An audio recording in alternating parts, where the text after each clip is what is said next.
इस प्रेस वार्ता में मैं हार्दिक स्वागत करता हूँ। आज रविवार का दिन है मगर तिथि मेरे लिए इम्पोर्टेंट थी, इसलिए इतवार के दिन भी आपको कष्ट दिया।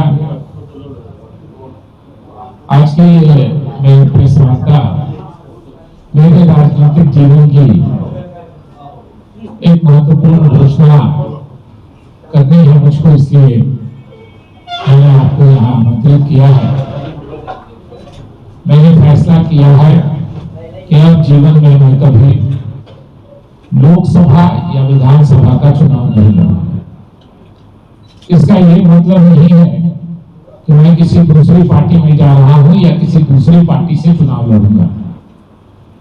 मैं जीवन में कभी किसी दूसरी पार्टी में नहीं जाऊंगा, कभी किसी दूसरी पार्टी में चुनाव नहीं लड़ूंगा। मैं जीवन भर कांग्रेस का समर्थक, शुभचिंतक बन के रहूंगा। और ये फैसला मेरा आज का नहीं है, ये फैसला मैंने 2020 में ही लिया था। आप लोगों से बहुत से लोगों को याद होगा कि 2019 में मैं निर्दलीय चुनाव लड़ा था। मधुबनी लोकसभा की सीट हमारे गठबंधन के उस समय के साथी वीआईपी पार्टी को चली गई थी, उनके उम्मीदवार लगे थे, मैं विरोध में लड़ा था। लेकिन उसके बाद पार्टी ने मेरे खिलाफ एक्शन भी लिया था, फिर पार्टी ने उसको रीइंस्टेट भी किया, सस्पेंशन खत्म हुआ। लेकिन ये फैसला उस समय में नहीं था। मैं चाहता था मैं रहूं और मैं हूं कांग्रेस में, मैं रहूंगा कांग्रेस में। लेकिन 2020 का जब विधानसभा का चुनाव आया तो गठबंधन में आपस में कुछ मतभेद हुआ और वीआईपी पार्टी निकल के उस गठबंधन से बाहर आ गई। और वीआईपी पार्टी के जो अध्यक्ष हैं मुकेश सहनी जी, उन्होंने पत्रकार सम्मेलन किया उसके दूसरे या तीसरे दिन, और उन्होंने पत्रकार सम्मेलन में खुल के कहा कि 2019 की लोकसभा के इलेक्शन में जो सीट मुझको दी गई थी, मेरी पार्टी को दी गई थी, यानी वीआईपी पार्टी को दी गई थी, वो मुझको जबरदस्ती दी गई थी। मैंने वो सीट मांगी भी नहीं थी। मेरे पास उस सीट को लड़ाने वाला कोई उम्मीदवार भी नहीं था लड़ने वाला। वो सीट डॉक्टर शकील अहमद की थी, उनको लड़ना चाहिए था। ये जब उन्होंने कहा तब मुझको हुआ कि गठबंधन में सीटों पे कोई विवाद नहीं था। शायद गठबंधन में मेरे उम्मीदवारी पे सहमति नहीं थी शायद, इसलिए ये फैसला हुआ। और उसकी वजह से मैं अपनी पार्टी का आभारी हूं कि पार्टी ने 4 मरतबा गठबंधन से जब शुरू हुआ है, जब से तो 4 मरतबा कांग्रेस लड़ी है। चारों मरतबा पार्टी ने मुझको अपना उम्मीदवार बनाया था। तो ये सब जानते थे कि अगर कांग्रेस को ये सीट मिलेगी तो शकील अहमद को मिल जाएगी। तो इसलिए सीट का कोई मामला नहीं था मेरी समझ से। जब उन्होंने बयान दिया कि और राहुल गांधी जी ने प्रयास किया था मेरे टिकट के लिए, उन्होंने यहाँ लोगों से बात की, उनको कहा गया कि अगर एक भी सीट पर अदल बदल हुआ तो शायद 40 सीट पर गठबंधन टूट जाएगा। तो स्वाभाविक है कि पार्टी लोकसभा का चुनाव लड़ रही है, महत्वपूर्ण है, देश का चुनाव हो रहा है। लेकिन जब मुकेश सहनी जी ने यह कहा कि हमको जबरदस्ती वो सीट दे दी गई थी, हमने सीट नहीं मांगी थी, तो मुझे लगा कि मेरे नाम पर असहमति है गठबंधन में, इसलिए मैंने फैसला किया दूसरे किसी कांग्रेसी को मिलती नहीं है वो सीट, कि कांग्रेस को मिलेगी तो शकील अहमद को मिल जाएगी। इसलिए मैंने फैसला किया है कि मैं भविष्य में जीवन में अब कभी लोकसभा या विधानसभा का चुनाव नहीं लड़ूंगा। मैंने इससे अपने जो हमारे राष्ट्र के अध्यक्ष हैं खड़गे साहब, उनको मैंने पत्र से अवगत करा दिया है। इसकी कॉपी हमारे जो प्रदेश के अध्यक्ष हैं अखिलेश जी, उनको भी दी है। 5 मिनट में अगर मैं पत्र पढ़ दूं, और पत्र की कॉपी भी है तो मैं बांट भी दूंगा, लेकिन मैं 5 मिनट में चाहता हूं कि वो पत्र भी मैं पढ़ दूं। अनुवाद है, पत्र तो मेरा अंग्रेजी में है, लेकिन उसका हिंदी अनुवाद, अक्षरशः अनुवाद लगभग वही है। माननीय अध्यक्ष महोदय, अपने राजनीतिक जीवन के एक बहुत ही महत्वपूर्ण फैसले से पार्टी को अवगत कराने के लिए यह पत्र लिख रहा हूं। आपको शायद याद होगा कि 1996 के लोकसभा चुनाव में बिहार में कांग्रेस को 54 में से केवल 2 सीटें ही मिली थी। बाकी 52 सीटों पर हमारी स्थिति अत्यंत दयनीय थी। हमारे अधिकांश उम्मीदवारों की जमानतें बचने के लिए जितना वोट चाहिए था उससे भी आधा और चौथाई वोट मिला था। इसके बाद श्री सीताराम केसरी जी कांग्रेस के राष्ट्रीय अध्यक्ष बने थे और उन्हीं के समय में पहली बार बिहार में कांग्रेस ने 1998 से लोकसभा का चुनाव गठबंधन में लड़ना शुरू किया था। इसलिए जो लोग ये कहते हैं कि कांग्रेस लालू यादव जी की पार्टी से गठबंधन करने के कारण कमजोर हो गई है, उन्हें या तो जानकारी नहीं है या वो जानबूझकर गलत बयानी कर रहे हैं। कांग्रेस 1996 में ही पूरी तरह कमजोर हो गई थी। उसका स्पष्ट कारण था कि 1989 के भागलपुर दंगे और 1992 के बाबरी मस्जिद विध्वंस के कारण मुस्लिम समाज का बड़ा हिस्सा कांग्रेस से अलग हो गया था।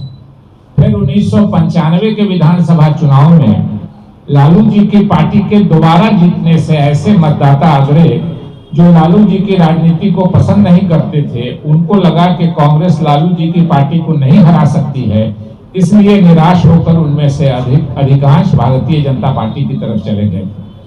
बड़ी संख्या में पिछड़े तो पहले ही कांग्रेस को अगरों का समर्थक बताकर हमसे अलग हो गए थे। 1998 के लोकसभा चुनाव के कुछ दिनों बाद श्रीमती सोनिया गांधी जी कांग्रेस की अध्यक्ष बनी। उनके समय में भी जो गठबंधन स्वर्गीय सीताराम केसरी जी के समय में हुआ था वही जारी रहा। 1998 समेत 2019 तक लोकसभा के कुल 6 चुनाव हुए। इनमें से केवल 2009 को छोड़कर 5 चुनाव कांग्रेस ने बिहार में गठबंधन में लड़ा है।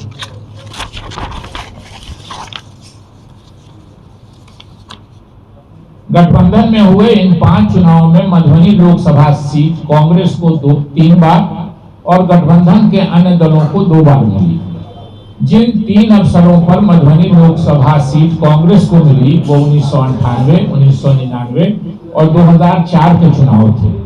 इन चुनावों में पार्टी ने मुझ पर विश्वास करते हुए तीनों बार मुझे ही अपना प्रत्याशी बनाया था। इन 3 अवसरों में से 2 बार 1998 और 2004 में हम सफल भी हुए थे। 1999 के चुनाव में हमारा गठबंधन इसलिए सफल नहीं हो पाया कि 1999 के लोकसभा चुनाव में स्वर्गीय रामविलास पासवान जी की पार्टी भारतीय जनता पार्टी वाले गठबंधन में शामिल हो गई थी। 1999 2009 में हमारा गठबंधन किसी अन्य दल से नहीं हुआ था, परंतु जिन 2 लोकसभा चुनाव 2014 और 2019 में हम पुनः गठबंधन में लड़े, उस समय यह सीट कांग्रेस को न मिलकर गठबंधन के अन्य दलों को मिल गई थी और संयोग से इन दोनों अवसरों पर हमारा गठबंधन सफल नहीं हो पाया। 2009 में जब हमारा गठबंधन किसी दल से नहीं हुआ था, तब भी पार्टी ने मुझे ही अपना उम्मीदवार बनाया था। मैं उस समय तक 3 बार विधायक, बिहार सरकार में मंत्री, बिहार प्रदेश कांग्रेस कमेटी का अध्यक्ष और 2 बार सांसद और भारत सरकार में मंत्री रह चुका था। 2009 में बिना गठबंधन के लड़ने करने के बाद जब पार्टी ने 2014 में फिर से गठबंधन में लड़ने का फैसला हुआ, तो सभी राजनीतिक दलों की तरह मैं भी समझता था कि मधुबनी लोकसभा की सीट कांग्रेस के हिस्से में आएगी और पार्टी पिछले 4 बार की तरह मुझे ही अपना उम्मीदवार बनाएगी, मगर ऐसा नहीं हुआ। सीटों के बंटवारे के समय मुझे सूचना मिली कि मधुबनी सीट पर तकरार है और गठबंधन टूट भी सकता है। मैं उस दिन प्रियंका गांधी जी के निर्देश पे युवा कांग्रेस के कार्यक्रम में भाग लेने के लिए बिहार के ससराम आया था।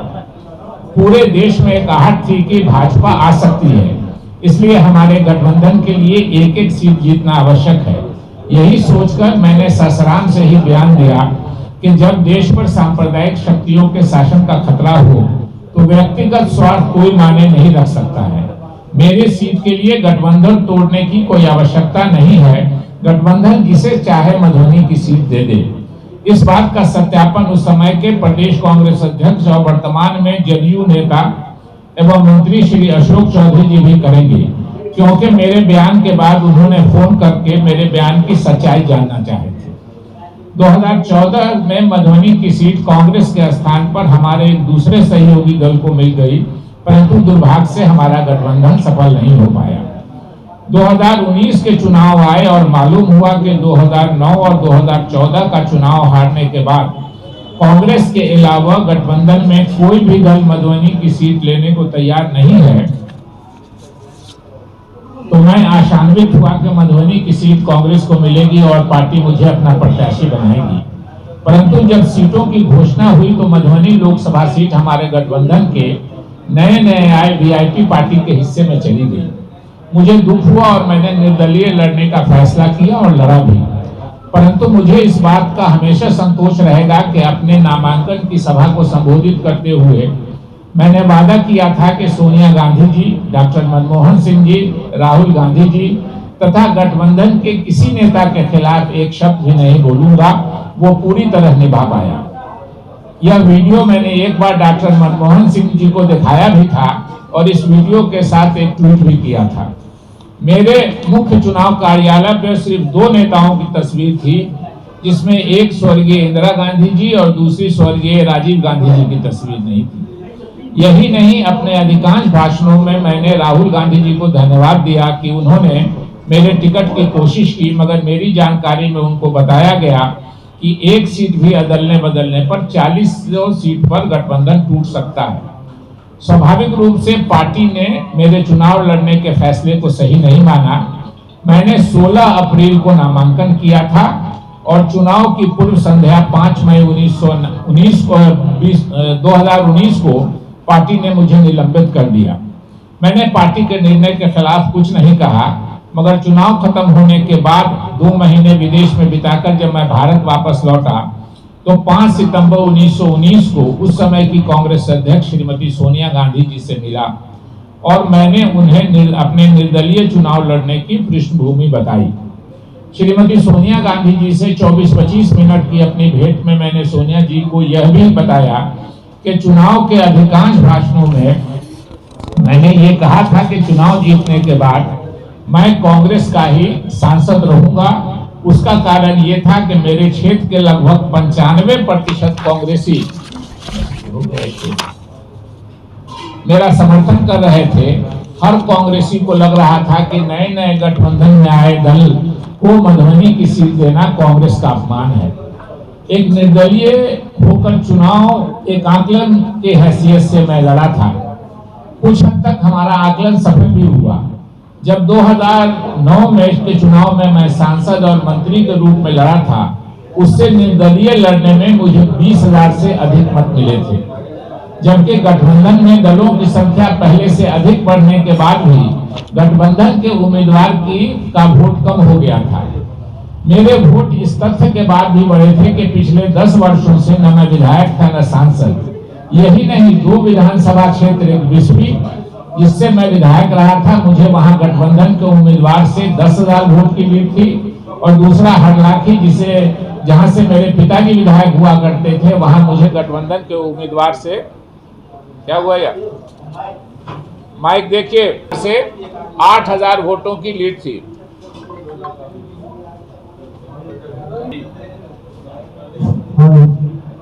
कि मैं 8,000 वोट मुझे गठबंधन के उम्मीदवार से ज्यादा था।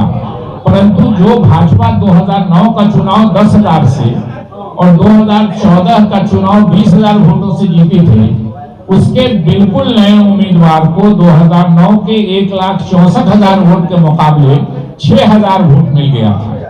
यही नहीं, वर्ष 2019 के में पूरे मिथिला में भाजपा के अधिकांश उम्मीदवारों को लगभग 6 लाख के आसपास वोट मिला था, जो आश्चर्यचकित करने वाला था।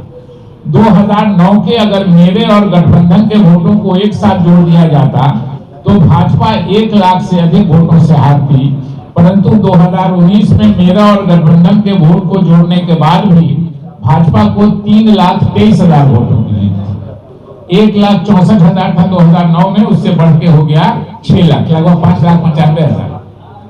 2009 और 2019 के चुनाव त्रिकोणीय थे, इसलिए मैं उन दोनों चुनावों की तुलना कर रहा हूं। 2009 के त्रिकोणीय मुकाबले में भाजपा 10,000 से जीती थी, वही भाजपा 2019 के त्रिकोणीय मुकाबले में 4,55,000 वोट से जीती।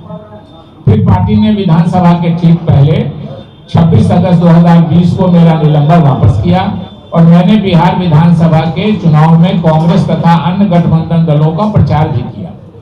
परंतु बिहार विधानसभा चुनाव के ठीक पहले गठबंधन दलों में विवाद के कारण वीआईपी पार्टी, जिसे 2019 में लोकसभा की सीट मिली थी, वो गठबंधन से अलग हो गई।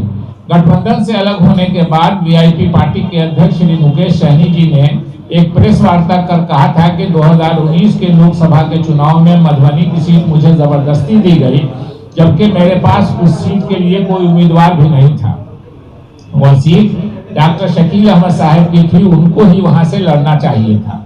यह मेरे लिए एक बड़ा खुलासा था और मुझे ये समझने में देर नहीं लगी कि बात सीट की नहीं है, बल्कि शायद मेरे नाम पर गठबंधन में सहमति नहीं थी, क्योंकि सभी जानते थे कि यदि मधुबनी सीट कांग्रेस को मिलेगी तो शकील अहमद ही कांग्रेस के उम्मीदवार होंगे।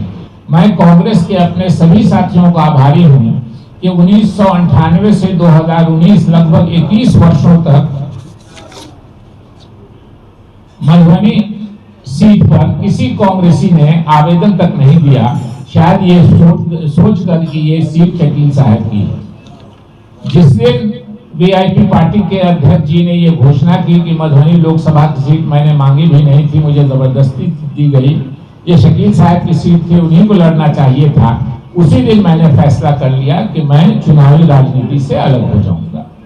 इसलिए अध्यक्ष महोदय, मैंने ये निर्णय लिया है कि अब मैं भविष्य में कोई चुनाव नहीं लड़ूंगा। इसका ये मतलब नहीं है कि मैं किसी दूसरी पार्टी में शामिल हो रहा हूं या किसी दूसरी पार्टी से चुनाव लड़ूंगा। मैं जीवन में न किसी दूसरी पार्टी में शामिल होऊंगा और न किसी दूसरी पार्टी से चुनाव लड़ूंगा। मैं जीवन भर कांग्रेस का समर्थक और शुभचिंतक रहूंगा। मैं अगर अपनी जीवनी या मेरे समय की राजनीतिक घटनाओं पर निष्पक्ष होकर लेख लिखने के लिए कांग्रेस से कभी अलग भी हुआ तो मेरा वोट जीवन भर कांग्रेस को, और मेरे कहने पर यदि 5 लोग वोट करेंगे तो वो भी कांग्रेस को ही मिलता रहेगा। मेरे परिवार का कांग्रेस से जुड़ाव 1937 के पूर्व से ही था, परंतु कांग्रेस पार्टी के से चुनावी जुड़ाव 1937 में हुआ, जब मेरे दादा स्वर्गीय अहमद गफूर केवल मुस्लिम वोटों की मदद से एक मुस्लिम लीग के उम्मीदवार को हराकर कांग्रेस के एमएलए बने थे।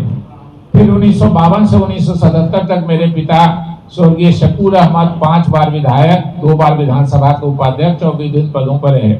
मेरे पिता और दादा दोनों स्वतंत्रता सेनानी थे। वर्ष 1942 में भारत छोड़ो आंदोलन में भाग लेने पर मेरे पिता स्वर्गीय शकूर अहमद को पटना कॉलेज से निकाला गया था। वो उस समय पटना कॉलेज में बीए इंग्लिश ऑनर्स के छात्र थे। फिर मैं वर्ष 1985 से 3 बार विधायक, बिहार सरकार में मंत्री, कांग्रेस का प्रदेश अध्यक्ष, 2 बार सांसद, भारत सरकार में मंत्री, पार्टी का राष्ट्रीय महासचिव और त्याग पत्र देने के से पहले वर्ष 2007 से 2019 12 वर्षों तक पार्टी का राष्ट्रीय प्रवक्ता और वरिष्ठ प्रवक्ता रहा। निर्दलीय के रूप में नामांकन करने की एक दिन पहले 15 अप्रैल 2019 को मैंने कांग्रेस के वरिष्ठ प्रवक्ता पद से त्यागपत्र दे दिया था। लगता है ये 3 पुश्तों का चुनावी सफर 2024 में समाप्त हो जाएगा। हो गया, खत्म। मेरे 3 बेटे हैं और मैं चाहता था कि पारिवारिक परंपरा को जारी रखते हुए कोई एक सामाजिक जीवन में आए, परंतु उनमें से अभी कोई भी उसके लिए तैयार नहीं है। भविष्य पर कोई भी दावा नहीं कर सकता। इस अवसर पर कांग्रेस के समय समय के नेतृत्व, मधुबनी तथा संयुक्त दरभंगा जिला के मतदाताओं का आभार व्यक्त करता हूं, जिन्होंने 85 वर्षों से भी अधिक समय तक हमारे परिवार का मान सम्मान दिया। आज 16 अप्रैल है। आज 16 अप्रैल 2023 है। आज से ठीक 4 वर्ष पहले 16 अप्रैल 2019 को मैंने अपना नामांकन भरा था और निर्दलीय चुनाव लड़ा था। अभी लोकसभा के चुनाव में 1 वर्ष बाकी है। 1 साल पहले ही चुनाव नहीं लड़ने की घोषणा इसलिए कर रहा हूं कि शायद जो कांग्रेसी ये मानकर पार्टी टिकट के लिए आवेदन नहीं देते थे कि ये शकील साहब को ही मिलेगी, वो अब निसंकोच होकर आवेदन दे सकेंगे और मेरा नाम वहां नहीं रहने के कारण हो सकता है गठबंधन से ये सीट कांग्रेस को मिल जाए। मैं तो कांग्रेसी हूं। मैं चाहूंगा कि अगले लोकसभा के चुनाव में गठबंधन की ओर से मधुबनी लोकसभा सीट कांग्रेस को ही मिले, परंतु यदि गठबंधन के किसी दूसरे दल को भी यह सीट मिलती है तो मेरा समर्थन उस उम्मीदवार को मिलेगा। पवित्र रमजान महीने के खत्म होने के बाद मैं 20वीं विधानसभा क्षेत्र एवं मधुबनी लोकसभा एवं अन्य क्षेत्रों को लोगों को धन्यवाद देने जाऊंगा, जिन्होंने मुझे और मेरे परिवार को इतने दिनों तक मान सम्मान दिया। अध्यक्ष महोदय, उर्दू के मशहूर शायर साहिब लुधियानवी की 2 पंक्तियों के साथ मैं अपनी बात समाप्त करूंगा। वो 2 पंक्तियां हैं, वो अफसाना जिसे अंजाम तक लाना ना हो मुमकिन, उसे खूबसूरत मोड़ देकर छोड़ना अच्छा। शुभकामनाओं के साथ शकील अहमद। ये आज मल्लिकार्जुन जी को ये पत्र मिल गया, मेरे पास 7-8 कॉपी है जो प्रिंट वाले हैं।